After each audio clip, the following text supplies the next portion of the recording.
Welcome to doctor Maithili's music therapy channel.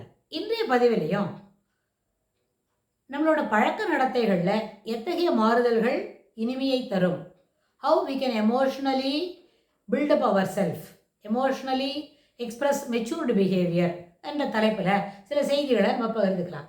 சென்ற பதிவில் பார்த்தோம். இது தொடர்புடைய செய்திகள் பார்க்கும்பொழுது எமோஷ்னல் மெச்சூரிட்டியை எப்படி நம்ம வளர்த்துக்கிறது அப்படின்னு சொன்னால், ஒரு அப்ரோப்ரியேட் பிஹேவியர்னால் என்ன, இன்அப்ரோப்ரியேட்டுக்கும் அப்ரோப்ரியேட்டுக்கும் இருக்கிற கேப் எவ்வளோ தூரம் இருக்குது அப்படின்னு சொன்னால், கிளாஸ் ரூம் பிஹேவியர் தான் நம்மளுக்கு ரொம்ப முக்கியம். எப்போவுமே வகுப்பறையில் நம்ம எப்படி இருக்கோம், வகுப்பறையில் நம்ம எது போல் செய்திகளை பகிர்ந்துக்கிறோம், வகுப்பறையில் எது போல் குணாதிசயங்களை நம்ம வெளியில் காட்டுறோம் அப்படின்னு. குணாதிசயங்கள்ன்றது என்ன, ஒரு நம்மளோட பிஹேவியர், நம்மளோட பழக்க நடத்தைகள், பழக்கம் எப்படி இருக்குன்னு. அப்போ என்ன ஆச்சு, வகுப்பில் ஒரு 30 பிள்ளைங்க இருக்கிறாங்க அப்படின்னு சொன்னால் 30 பிள்ளைங்களும் ஒன்று போல், அதாவது தே ஷுட் ஹாவ் எதோட யாரோட எப்படி பகிர்ந்துக்கணும் அப்படின்னு. சில பிள்ளைங்க மேத்ஸ் பீரியடில் எல்லாரோடையும் சேர்ந்து போடுவாங்க. சில சமயத்தில் லாங்குவேஜ் படிக்கும் பொழுது, தமிழ் வாசிக்கும் பொழுது அவங்களுக்கு போதுமான அளவுக்கு செய்தியை பகிர்ந்துக்க முடியும். 2, சில நேரத்தில் அவங்க என்ன பண்ணுவாங்க, லாங்குவேஜ் விட்டுட்டு இங்கிலீஷு, என்விரான்மெண்டல் ஸ்டடீஸ் அதெல்லாம் படிக்கும்பொழுது they can able to mingle very well. எல்லா பிள்ளைங்களும் எல்லாரோடையும் ஒரே நேரத்தில் பழக முடியாது. ஒரு சப்ஜெக்ட் படிக்கும்பொழுது சிலவங்களோட அவங்களால இனிமையாக பழக முடியும். இதுக்கு என்ன காரணம், the social relations in the classroom it gives a very good picture about the child's personality. பர்சனாலிட்டின்றது என்ன, நம்ம வேர் பண்ணிக்கிற ஒரு மாஸ்க்கு, நம்ம எந்த இடத்துல எப்படி பழகிறோம் அப்படின்றத காட்டுறதுக்காக வேண்டிய ஒரு நல்ல பழக்கம். அப்போ அது என்னாச்சு, சில நேரத்தில் நம்ம என்ன பண்ணோம், இனிமையாக பழக வேண்டி வரும். அது பிள்ளைங்களுக்கு ஏற்புடையது, பெரியவங்களுக்கு ஏற்புடையது. ஆனால் வகுப்பாசிரியர்னு சொல்லும் பொழுது, பாடங்களை நடத்த வரும்பொழுது எல்லா பிள்ளைங்கள்கிட்ட இனிமையாக தான் பழகணும். அவங்களுக்கு என்ன இருக்காது, ஒரு ரிசர்வேஷன்ஸும் இருக்காது. ஹோம்ஒர்க்கெல்லாம் வரிசையாக எழுதிட்டு வந்திருக்காங்க, கொடுத்துருக்கிற வீட்டு பாடங்களை சிறப்பாக நடத்துகிறாங்க, எழுதிட்டு வராங்க அப்படின்னு சொன்னால் அந்த வரிசையில் எல்லா பிள்ளைங்களும் ஆசிரியருக்கு ஒன்று தான். நல்லா படித்தாக்க அவங்கள இன்னும் கொஞ்சம் என்கரேஜ் பண்ணுவாங்க.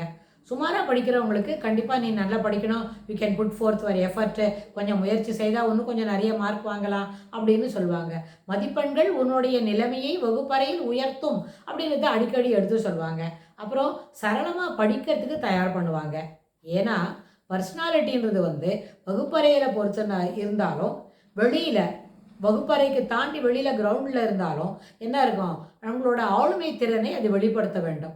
ஆளுமை திறனை வெளிப்படுத்தணும்னு சொன்னால் என்ன, நம்மளோட டாமினன்ஸ் எங்கெல்லாம் நம்மளால் அதை டாமினேட் பண்ணிக்க முடியும் அப்படின்னு அதை பார்த்துக்கலாம். அப்போ டாமினேட் பண்ணும்போது எந்த அளவில் பண்ண முடியும், சில பிள்ளைங்களுக்கு நம்பர் ஒர்க் சரியாக வரும், சிலவங்களுக்கு தமிழ் லாங்குவேஜ் நல்லபடியாக படிப்பாங்க, மதர் டங்கு சிலவங்களுக்கு நல்லபடியாக வரும். So what ever it is, அது எது நல்லா படிக்கிறதோ, ஊக்கம் எதிலே காண்பிக்கப்படுகிறதோ அதை தொடர்ந்து நம்ம நல்லபடியாக படிக்கணும் அப்படின்னு சொன்னேன். சிறப்பாக படித்தா அவங்களுக்கு அதில் நல்ல மதிப்பெண் வரும். அந்த மதிப்பெண் வந்துட்டா அந்த பாடமும் நல்லா படிக்கும், அந்த பாடம் சொல்லி கொடுக்குற ஆசிரியரும் பிடிக்கும்.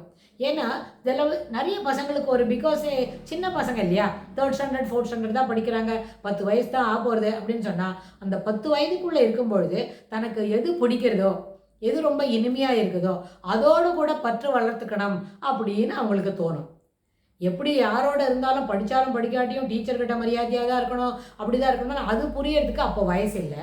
அதனால் என்ன பண்ணுவாங்க, எந்த ஆசிரியர் விசுவாசமாகவும் அன்பாகவும் பரிவாகவும் பழகி அவங்க பாடத்தில் ஈடுபாடு இருக்குது, நிறைய மார்க் வாங்குகிறாங்களோ, அந்த மதிப்பெண் அதிகமாக வாங்குகிற பாடமும் அதுபோல் பாடங்களை சொல்லிக் கொடுக்குற ஆசிரியரும் பிள்ளைகளுக்கு ரொம்ப பிடிக்கும்.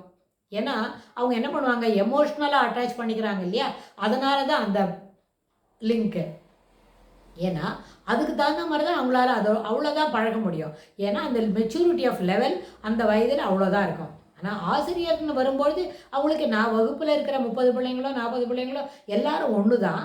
அவங்க எல்லாரோடையும் என்ன பண்ணுவாங்க மாட்டாங்க, அட்பார் வித் எல்லாருக்கும் ஒரே அளவு தான் அன்பாகவும் பரிவாகவும் இருப்பாங்க.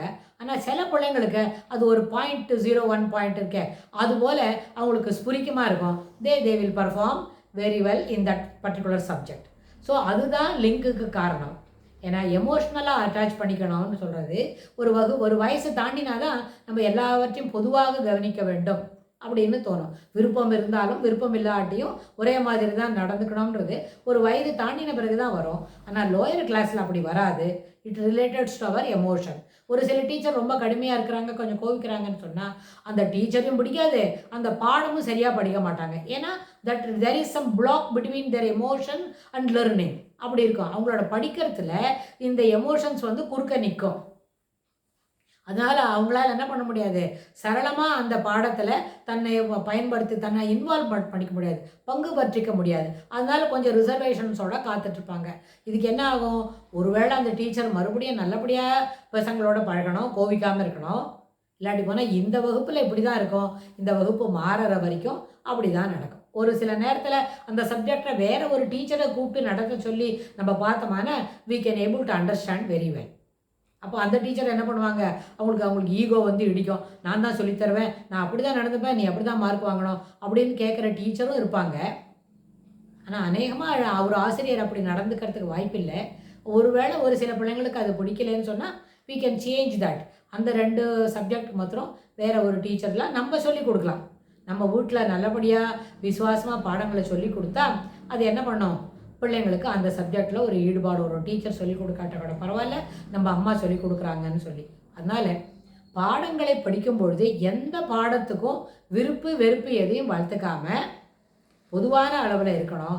ஆனால் நல்லா வரக்கூடிய பாடங்களை நல்லா படிக்கணுன்றது காரணம் அதில் நம்மளை அட்டாச் பண்ணிக்கிற எமோஷ்னல் அட்டாச்மெண்ட் மட்டும்தான் அதில் ரொம்ப முக்கியம்.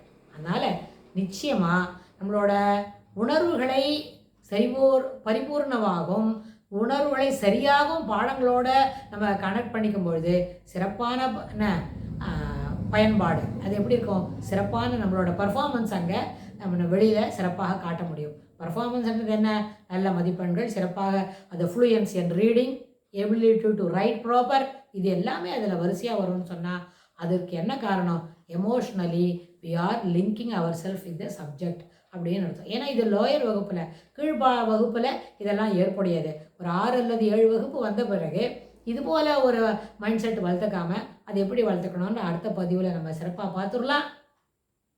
தேங்க்ஸ் ஃபார் வாட்சிங்.